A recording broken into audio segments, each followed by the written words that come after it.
Good morning, everyone. I'm Charles Carithers, principal with Cornerstone Government Affairs and professor at Georgetown University. Today, our nation faces a myriad of threats, what former Director of National Intelligence James Clapper refers to as the litany of doom. However, with so many of these threats being international in origin and outward facing, we will now look within our borders to our homeland. Our next plenary session examines what many experts consider to be one of the greatest threats to our homeland, domestic violence extremism. As part of that discussion, we have pulled together an amazing group of individuals to explore this threat of domestic violent extremism. Please welcome Dr. Kathleen Belew, Assistant Professor of History, University of Chicago, Elizabeth Neumann, Chief Strategy Officer, Moonshot, Melissa Smyslova, Deputy Undersecretary for Intelligence Enterprise Readiness, and our moderator, Jeanne Meserve, Spy Talk podcast co-host and CT security analyst. Thank you.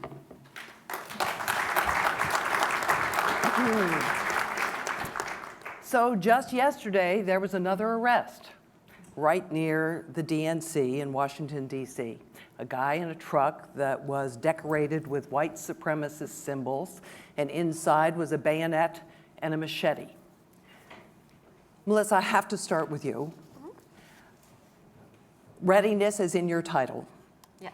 Here we have the Justice for J6 rally coming up on Saturday. We heard yesterday from Governor Hogan and also Secretary Mayorkas telling us there's a lot more information sharing, intelligence sharing, there has been coordination.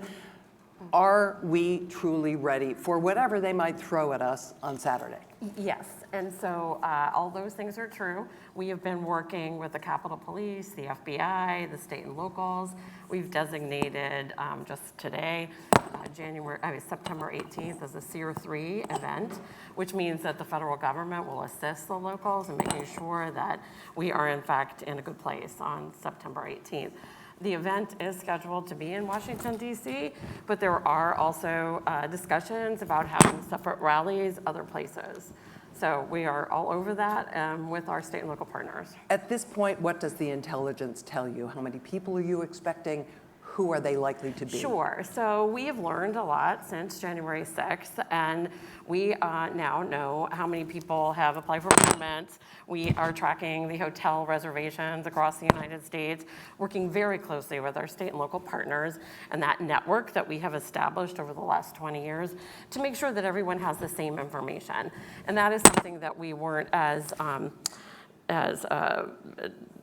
aggressive about over January 6th. We had some assumptions, and instead we have eliminated the assumptions with more phone calls, outreach, meetings, all around this particular event and any other event that we begin to see or hear about. So how many people are you expecting in Washington? 700 at present. 700? Only Correct, 700? right now. And what about possible flashpoints outside of Washington? Are there particular places? Yes, there are a few other cities that have also conversations occurring online, permits being requested, and so those are Can you being be tracked. specific about what cities they are? I'd have to go look. No, I don't remember. I'm sorry. Elizabeth, let me ask you, is this a different mix and a different situation than it was on January 6th? We now have more intense anti-vax sentiment. We've had census results, and of course, Afghanistan. Is this likely to be an even more toxic mix than we had on January 6th? Well, I hope not. I do think one of the key distinctive features is that there's not as prominent a voice sending the signal that this is the time and this is the place to show up. That matters. You're talking about 700 people. We were, I don't know what the final estimates were, tens of thousands? Yeah, it was more than that. So you're dealing with a smaller number, which makes it easier on security forces. But that doesn't change the fact that we still have something Kathleen and I, we can see Kathleen, by the way. She's here on the screen. And she will talk shortly, I bet. But something Kathleen and I wrote about after January 6th, one of the frightening things about January 6th is you did have domestic violent extremists, people that belong to neo-Nazi groups, all the way to the other side of what I would say an organized group might be the Proud Boys, which get a lot of attention, but generally speaking are more of a street gang. So they can cause problems. They're not nearly as violent in their intent as a neo-Nazi would be. Well, those groups all of a sudden were interacting with people that were only there for political purposes, right? So you have this merger of parts of the general population with the extremes. And we've been seeing this extreme going mainstream phenomenon for the last 10 years that really, in real life, tens of thousands of people were experiencing something together, especially after being pent up for the last year.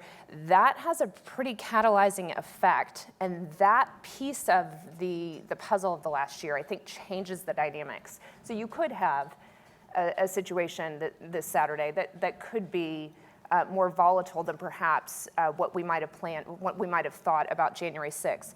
But I am heartened that it's a small number. So, given what you've said about January 6th and that you have people who were there because of political discontent, connecting with white supremacists and the like, have you seen a growth in the white supremacist groups, in the most extreme groups, as a result of those interactions on January 6th? It's hard to talk about numbers in terms of groups unless, Melissa, you have firmer data that, at least during my time in government, our government data is not really great. So a lot of the data that we get from the academic community, Kathleen, from a historical perspective, is kind of gives us a scope of where we're dealing with. I will say last year when I was asked the question, how many people are we talking about? The estimates were 100,000. There was a study done, or it's ongoing, being conducted by the University of Chicago, one of Kathleen's colleagues, that indicated that we have about 21 million people in the country. Think about that number, 21 million, who both believe the election was stolen and that violence is justified because of it. That is a stunning number. 1 million of the 21 million either belong to an extremist group or know somebody that is. We really have never faced a threat like that in this country. Now, that does not mean that 1 million people or 21 million people are about to go pick up a weapon and go do something about it. But to have that level of volatility, interest, desire, it's so far beyond what our security capability can counter. Kathleen, you have written about war as a predictor of extremism. We just heard Tom Sanderson talk about how this possibly being Afghanistan, specifically being a stimulant to this kind of activity. Give us the historical perspective and what you think the impact of Afghanistan is going to be on what we see, not just on Saturday, but well beyond that. Oh, we are not hearing. I'll wait a minute for the traditional. There we go. Now we can hear you. Thank you for letting me join virtually, and my apologies for the clunkiness of the format, as always. So I am a historian, and my value to you here today, I think, is to give some historical context that fills in a lot of these gaps that we encounter in thinking about domestic extremism. As Elizabeth said, I think that the data often is incomplete, and this is where the historical archive can really fill in some of what we should expect, both in terms of ideological kind of targeting and in terms of relative size and the way that groups operate. This is the same movement that we have been dealing with since the late 1970s, if not earlier. And as Jeanne said, one of the best historical predictors for white power activity or Klan activity over the course of American history is not poverty or populism or immigration. It is the aftermath of warfare. Now, that does not just mean that we're talking about a few veterans who join these groups and have an enormous impact, although that does happen, and we can talk more about the specifics. What that means is that this is an opportunistic groundswell that uses the available window of opportunity within a society to recruit and radicalize. And all of us are more available for violent activity in the aftermath of warfare. That number cuts across age group, gender, whether or not people have served. So what this movement is doing is exploiting that window of opportunity in order to sort of misuse the capacity of our society for violence. Now, we are now in this incredibly protracted window of aftermath of warfare, this 20-year war on terror. I teach undergraduates, they don't remember a time before the war on terror. They don't remember 9/11. We're in that place now. And Afghanistan particularly has enormous symbolic resonance for these groups. They're still talking about the fall of Saigon, so it's not a leap to look at the news footage of Kabul and the helicopters taking people out and to emote very strongly about this. And even a new generation of activists will find that powerful. And, just as one example, we can think about the Charleston shooter, Dylan Roof, who of course was not alive during Rhodesia, but wore Rhodesian patches as sort of a reference to how this movement sees Rhodesia, Zimbabwe. And I'm happy to talk about more examples as we go. Elizabeth, let me talk about the military if I could. I think it was 2009 when DHS first issued a document saying that there was a risk of veterans being targets for recruiting by far-right groups. Here we are, 62 active or former military individuals were taken into custody after January 6th for their involvement there. Where are we on this? How serious a problem is this? So I learned a lot reading Kathleen's book about this connection between war and the violent extremist movement we have in our country, predominantly the white supremacist and anti-government extremist movements. The reality is that if you look back in time, go all the way back to one of the first domestic mass attacks, 1966, the UT Tower shooting. Now, the individual, the shooter had other factors going on, medical issues. He was a former Marine, though. So there is a tie between people with former military experience and perhaps the lethality that they're able to execute, as well as perhaps just the willingness to get over if somebody's toying with the ideating about an attack. When you have that practical experience of being in combat, it's easier to get over that hurdle. So I don't know that we fully understand it, but there is a connection. CSIS did a study. They've studied terrorist attacks and plots going back to 1994. And they, in particular, identified that, and this is actually going back even further, 1972 to 2015, 37% of all attacks and plots have come from somebody with military experience. Now that's a higher percentage than the general population. Now that does not mean that if you served in the military, you're gonna go commit an attack. And I know that this is a very difficult conversation to have. It generates a lot of concerns that we're targeting our military men and women by saying, gosh, what happened on January 6th with such a large percentage of people arrested and indicted, either current or former military and law enforcement. But we need to get past the political talking points and actually recognize there's something there, and how do we help? I'm viewing this less as we got to stop a threat, and more about we're not doing something well for our military men and women. How do we help them if we have this history of them going to commit attacks? Let's get them help before they commit those attacks. Melissa, I know this is obviously in DOD's lane, but DHS must have some thoughts. What's the plan to deal with this? Yes, so as part of the plan is to have the talks with our own employees, and DOD is doing that just as DHS is. And what do you mean? That you're also vetting your own employees? we are having conversations with our own employees about different groups that are not consistent with the values of the organization. So you can start to have conversations about that. And have you weeded some people out as a result of those conversations? To my knowledge, no. now, but it can become a different part of your vetting of your own employees. With the advent of social media, our allegiance to some of these groups now is out there for employers to take a look at.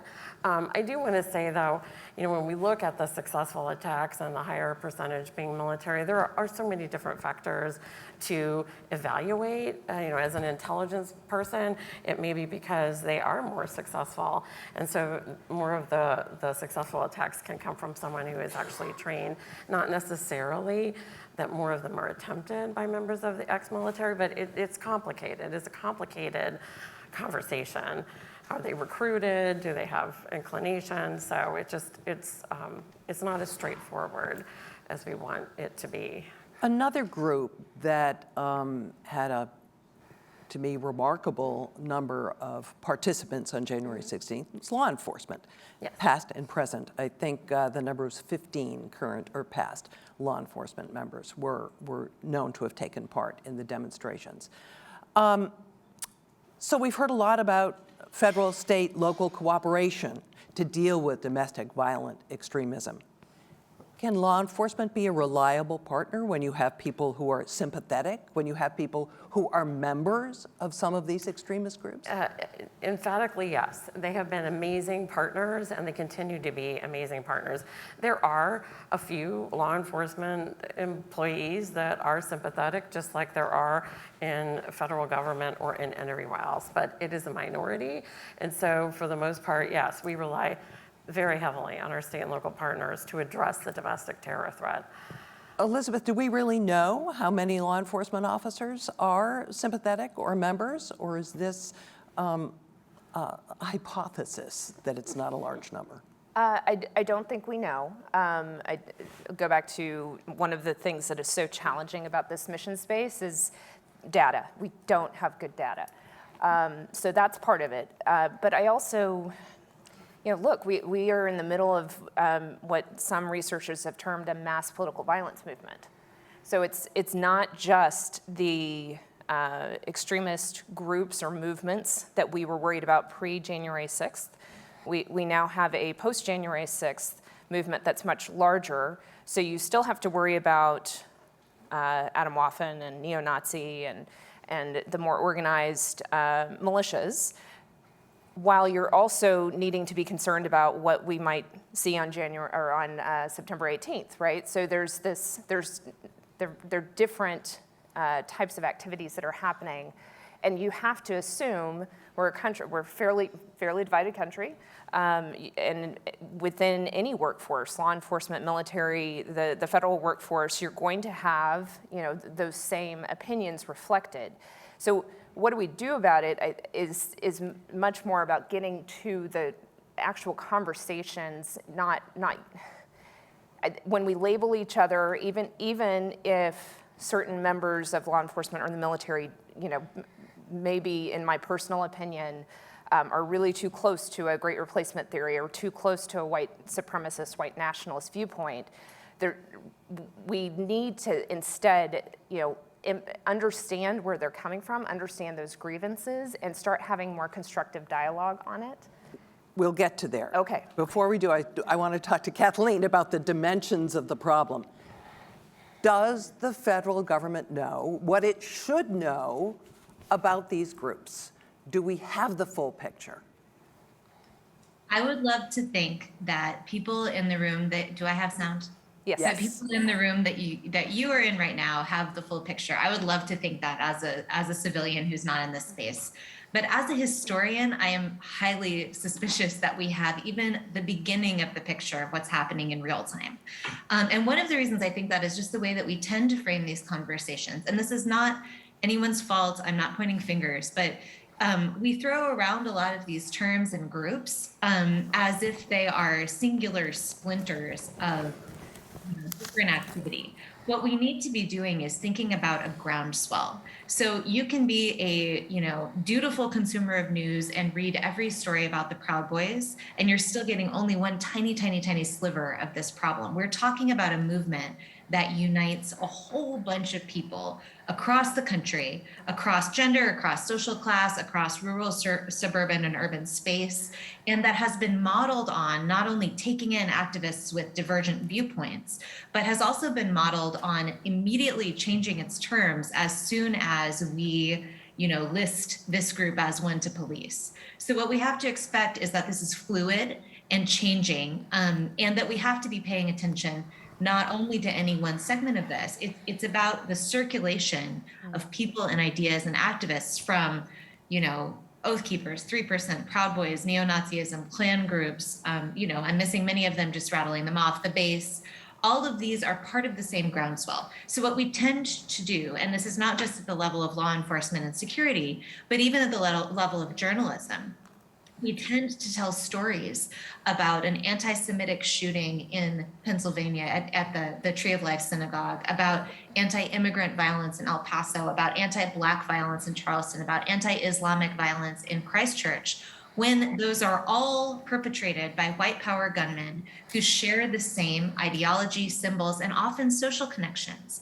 And when we put these things together into the same story, we can start to see much more about scope and seriousness of the threat. Now, let me talk about data and number for a second. So across time, these are groups that keep secret membership lists that have a lot of reasons to misstate their purposes and misstate their scope and number, and that have used leaderless resistance organizing since the early 1980s. So one commonly misunderstood tidbit that goes out is that these groups have co-opted cell-style terrorism from Al-Qaeda and ISIS. This is backward. These groups pioneered leaderless resistance cell-style organizing.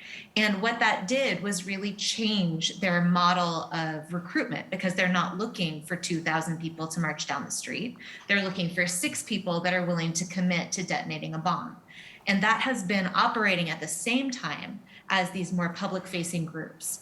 So all numbers we need to take with a grain of salt. We need to spend less time on who belongs to Atomwaffen, who belongs to Proud Boys, who belongs to neo-Nazi groups. The sorting and counting is important, and I understand why we do it, but we need to have in focus this broader groundswell, because in the archive, what we see is that activists often had multiple memberships, traveled between these groups with quite a bit of regularity, shared slogans, and really didn't care that much about which was which. One person that I write about talked about it as, I'm a Baptist and that guy over there is Church of Christ, but we're all Christians, right? And they've also described it as, I'm Army and that guy's Navy, but we're all part of the service.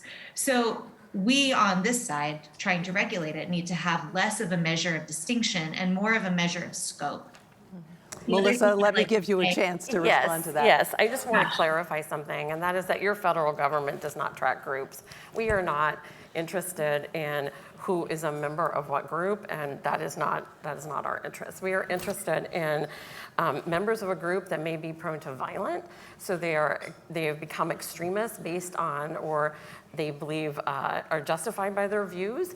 We also are keenly interested in getting better at understanding narratives that inspire others to violence. So I just want to make that distinction.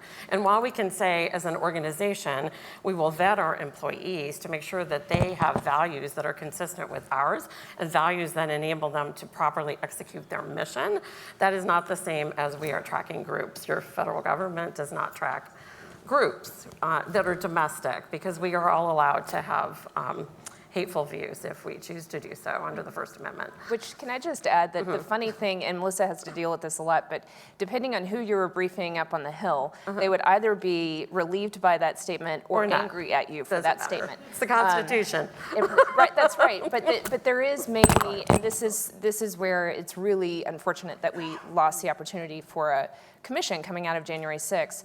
Maybe there's still an opportunity for it's been 20 years since 9/11 and the 9/11 Commission. Can we do a retrospective commission, look at and take on this issue? But you guys have your hands tied behind your back, in the sense, in a way that you don't for international terrorism. You can count how many people you have but unlike in Al-Qaeda. international terrorism or North Korea or other traditional intelligence community issues, we now rely on Professor Belew. We That's rely right. on your company. You know, we rely on other experts to give us that background. Melissa, while we are there other tools that you wish you had to deal with this? I think Other authorities that you have not got? There are not. We have sufficient authorities. I think it's the will that would be useful for us. The government, the federal government, the federal intelligence community needs to commit to this topic, and when we do a good job. But Wait, it's we're easy to not? walk away from. We're not committed to it? We are right Because now. we But we are now. heard from the secretary. Yes. This is priority number one. We are now, yes. Elizabeth, have we made the pivot, do you think? Not enough. So a couple of things I think what Melissa's getting at is that depending on the moment in time, what the current threat is, depending on the political dynamics, the department and the FBI have been kind of told, you know, you should do this, you shouldn't do this. Well, you cannot build up an analytic set of expertise in a couple of months. So during my tenure at DHS, I was asking questions like, okay, what happened in Charlottesville? What does that mean? Now, I didn't know Kathleen at the time. I didn't know that's probably where I needed to go ask the question. I thought I could turn to, and this is not a slight at my former colleagues, but I thought I could turn to the intelligence community at INA and get that answer. They did not have the analytic expertise. They didn't have somebody like Kathleen that had been studying this movement to understand and put into context what Charlottesville was, or what Tree of Life represented, or what does it mean that we just saw Christchurch, right? Like, the strategic trends is super important from a policymaker's perspective, and we don't be, when you keep changing the priorities and you don't have an analytic core whose job it is to wake up every day and think about this and study and read books and go talk to experts, of course they're not going to be equipped to be able to do this work. So I think Congress needs to pass a law so that it doesn't flip-flop depending on the political winds of the day, and you know, there should be a dedicated group of people at DHS. I think we should look at NCTC too and see what their authorities, whether they can be slightly expanded so that they could help with that mission.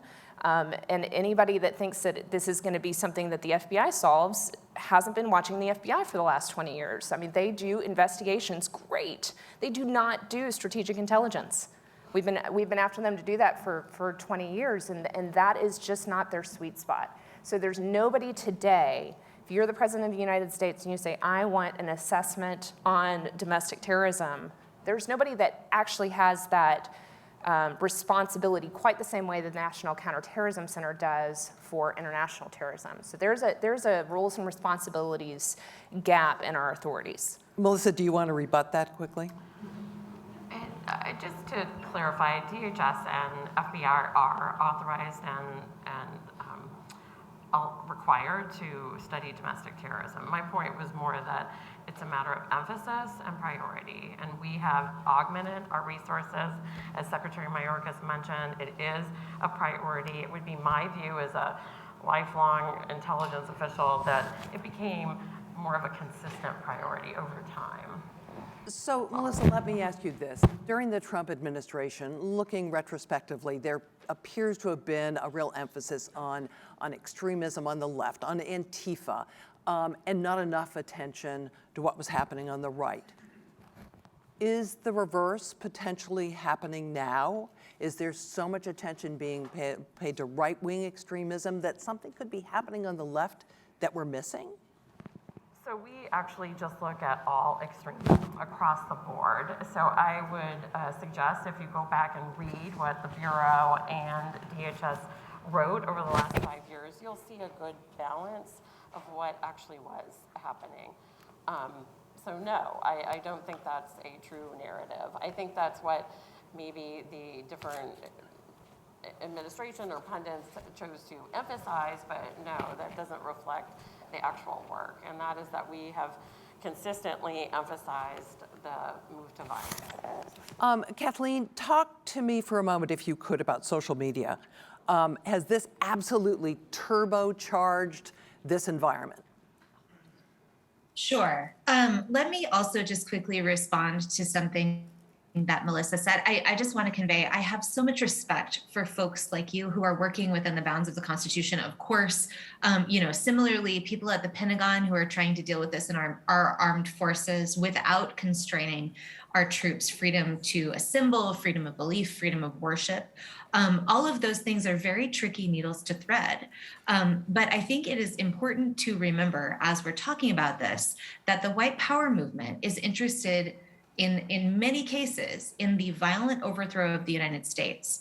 So when we throw around the term white nationalism, with the groups that I study, which is Klan, neo-Nazi, skinhead, and militia, in the 70s and 80s and 90s, and I think with a lot of carry through to today, they're not talking about the United States in white nationalism. That's not their nation. They're talking about the Aryan nation. And what they're doing is a fundamental threat to the state. They are not simply overly patriotic. They are not simply sort of people who believe that whiteness is part of the United States in an inexorable way. So just to clarify, I think that it makes sense to put that in perspective when we're thinking about extremism, because just as you said, the litmus here is extremism.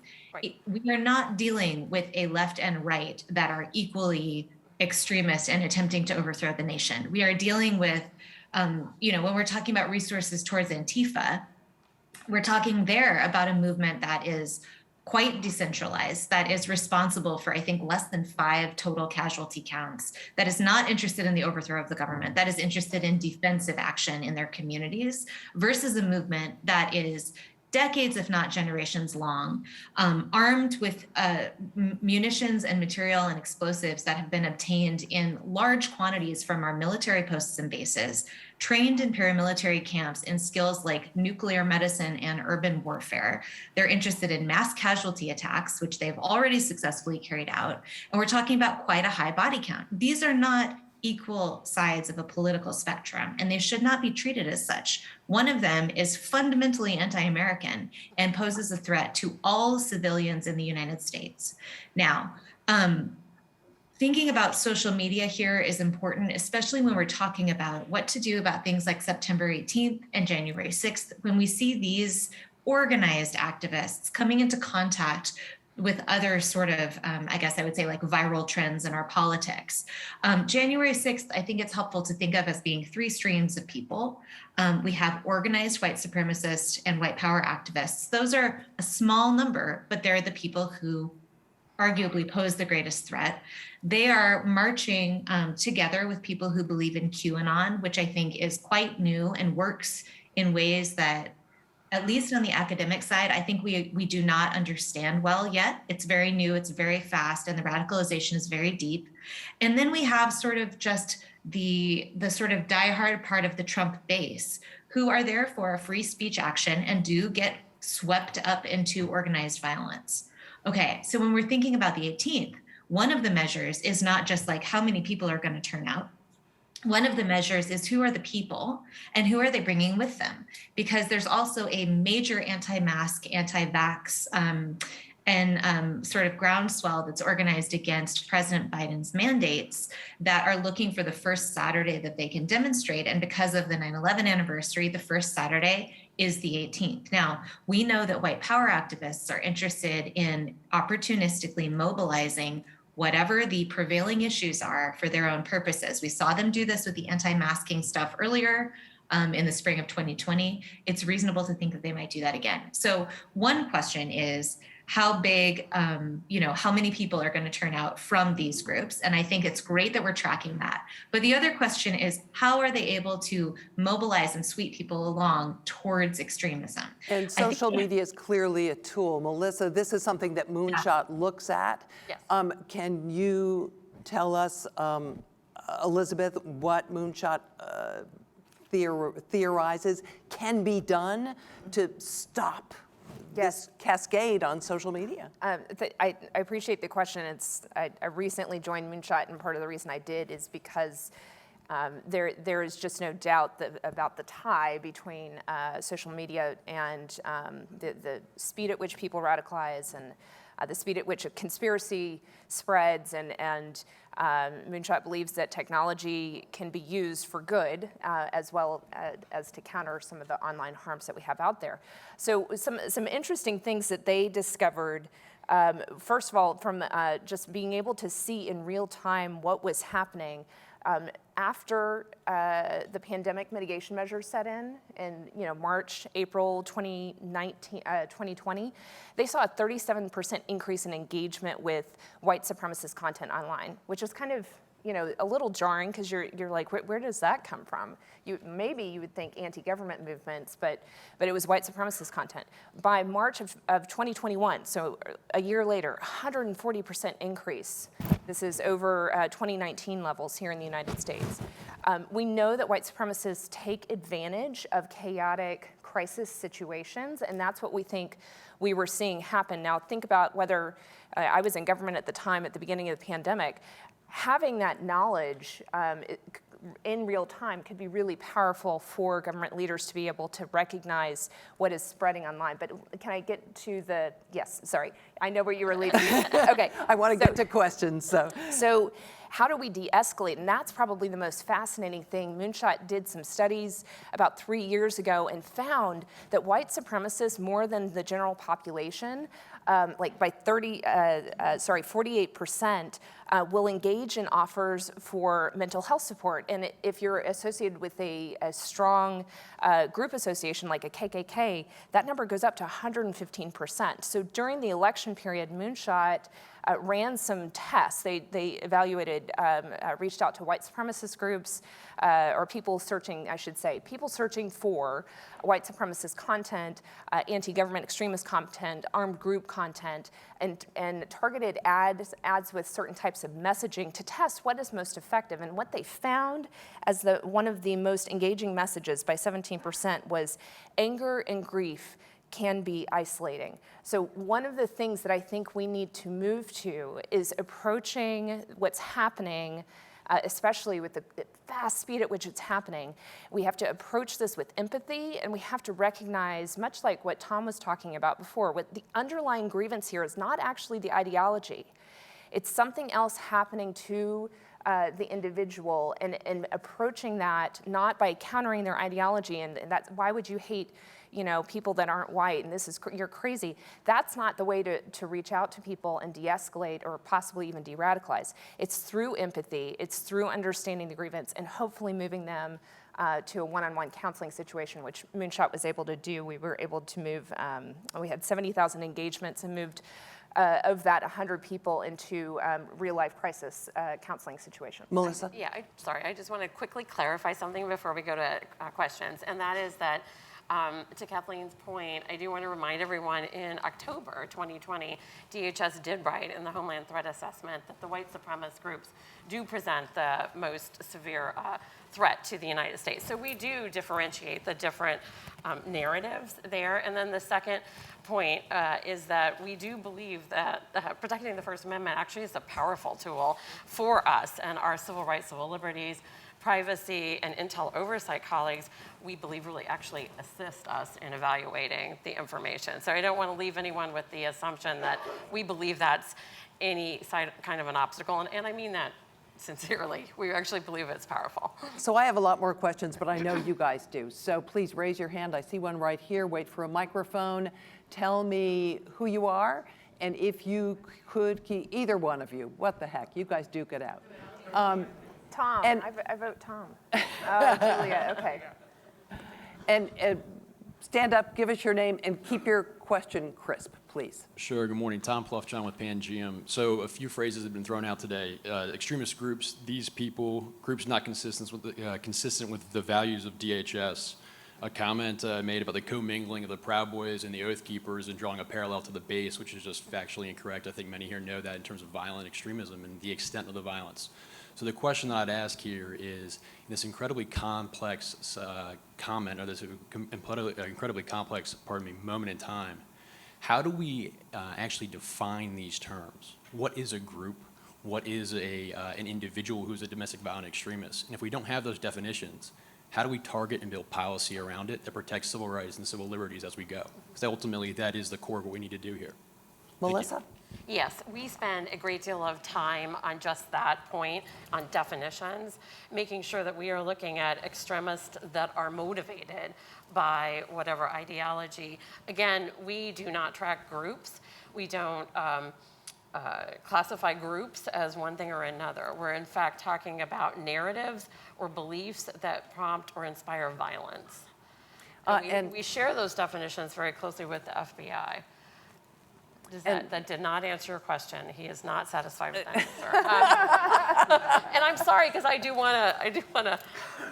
Maybe you guys can hash that out after we're off the stage. Let's take the second question right there. Hi, thanks. I'm Julia Ainsley with NBC News. Melissa, I was really interested in what you had to say about working with state and local law enforcement leading up to Saturday. And I'm wondering if there are lessons learned from January 6th, primarily about the way the federal government was involved or lack thereof in preparing for January 6th. What has outreach been like with the Metropolitan Police Department, National Guard, Capitol Police? We saw barriers last time on January 6th where Metropolitan Police could not go past 9th Street, for example. What are you doing? What lessons learned were there overall just to prepare in general? And then specifically, what are you doing differently leading up to Saturday? Sure, that's a great question. So we have spent the last 17 years as a department making those relationships with state and locals, coming up with different frameworks and procedures. What we realized after January 6th is that we'd gotten a little bit lax in some of the aggressive conversations all of us had. So since then, we've reinstituted, the biweekly threat calls, the meetings, and talking about every one of these events and having the working group. So some of it was just a lack of discipline, I think, a complacency maybe even. But the framework was always still there. The information was still out there, but you had to actually seek it out as opposed to having it brought to you. So we have all collectively seen this as a failure on our part to communicate with each other and to make absolutely certain that all of us have the same information. And so that recommitment is what you've seen since January 6th. Any questions on this side of the room? Hands, hands, hands. Here, we have one right here. Can you get the mic to her?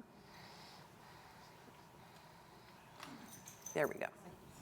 Hi, Vanessa Neumann, Asymmetrica, Venezuelan American. So when we Latin Americans watched what happened on January 6th, their response was, welcome to the autogolpe, America.